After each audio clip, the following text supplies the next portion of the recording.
at sa tingin mo di ka na makakalusot, lagi mong tatandaan, may butas pa. Akala ko may nagpapayo. Naiilang ako tapos sabi ko, Okay, pumayag ka. Nagulat nga ako sa sinagot mo kanina eh.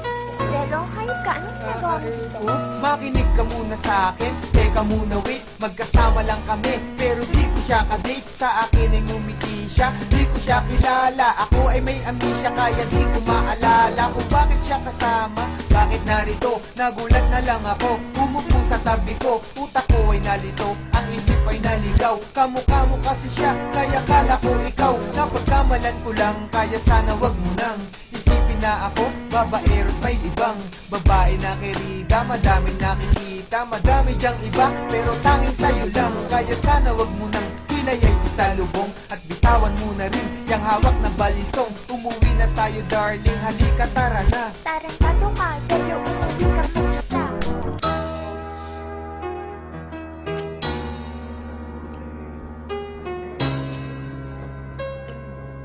Kamusta nga ng labi mo? Mamaya ka naman noon. Pwede na natin ulitin yan. Oh, kala ko nasa office ka. Bakit nandito ka? Akalain mong magkikita tayo sa sinihan. Hayaan mo munang sabihin ko kung sino yan. Okay, sino siya? Pasyente ko na may tumor. Pasyente? Ayoko nga pala, hindi ako doktor. Kasi naman gusto daw niyang manood. Naawa naman ako, kaya ako sumunod. Sinamahan ko na siya sa dilim kasi duwag yan. Hawak ko kamay niya, kasi bulag yan. Dapat alalayan, baka mawala yan. Pero nandiyan ka pala, di ko na malayan. Siya'y hinalikan at kaya ko nagawa yan. Nausog ko siya, kaya aking nilawayan. Bala kong punasan, kasi nabasayan. Hawak ko yung panty niya, kala ko basahan. Kusang bumaba, pero di ko binabayan. Mga palusot ko, lulusot kaya yan.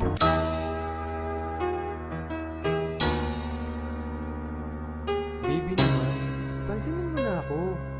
Sige na, kausapin mo na ako.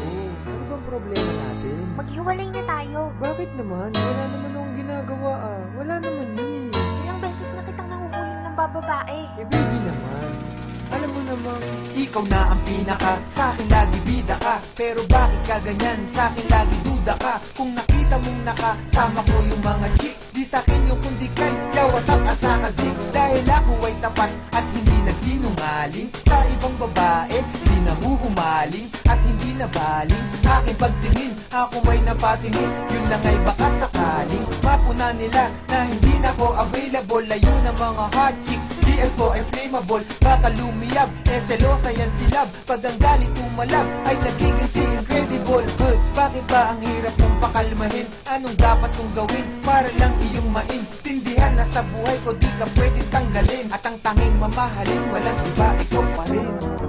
o diba? Kaya bati na tayo. Huwag ka na magalit. Sandali lang, may tumatawag sa akin. Hello? Oh, hello. Ba't tumawag ka? Kasama ko siya. Delo, buntis ako.